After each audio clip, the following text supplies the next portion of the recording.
Later that day, Amtrak was being really useful with its train cars and locomotives. Whatever paint scheme the engine is, it can be really useful no matter what.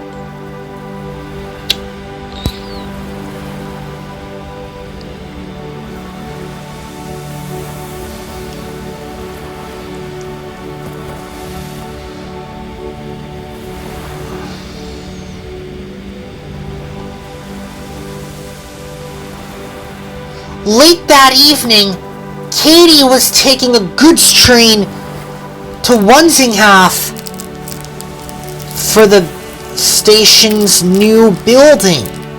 It was a long train, but Katie had to carry on.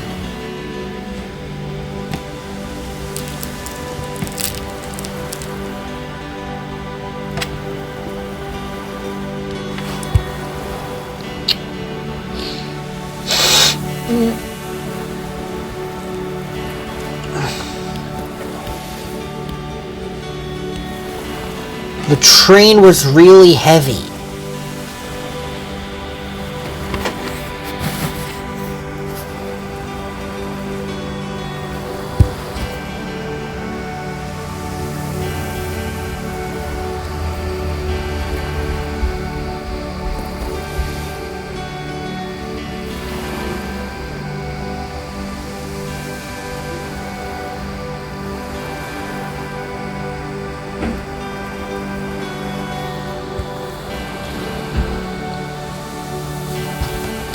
After the sun had set, Katie steamed through the countryside with her load.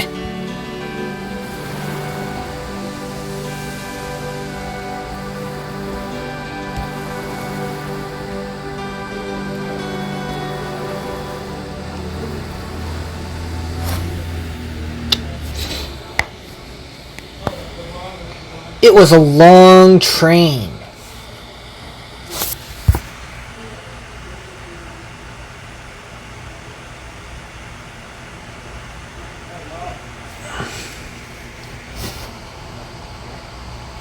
How does Mr. Producer travel here?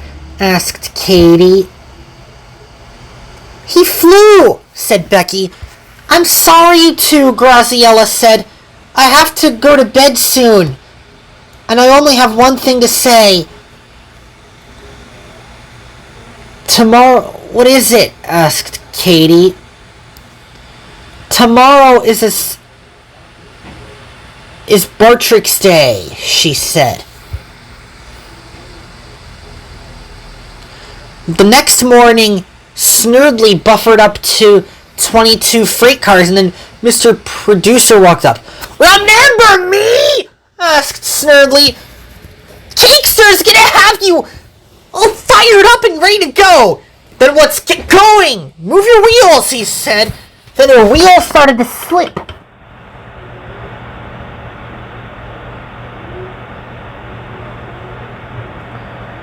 And then she started off. I'm shutting your mouth forever, she said. What was that? Asked the freight car. That sounds horrible and violent. Then, Mr. Producer managed to uncouple the freight cars. What's that? They said. Do you have a broken coupling? Then they went up the hill. And they rolled along. Up the mountain.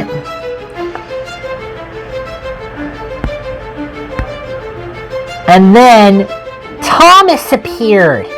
He was on his way to Cornelmy. Cinders and ashes! Thomas cried. There's freight cars in my way! Thomas braked hard and he stopped just in time. I can push these out of the way and help out, he said. And he buffered up to the freight cars and shunted them back to the siding where they came from. I won't speak too soon, said Thomas. But he did. The freight cars started to roll away. What was that more! They said we should stop!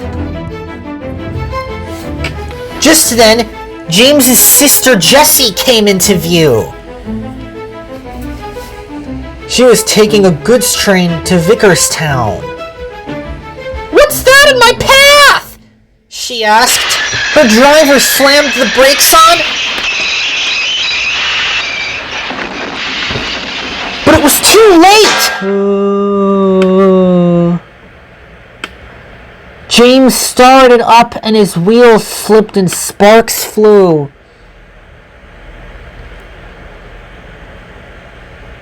Feel better soon, Jessie, puffed James to his sister, and Jessie watched his brother steam off with his goods.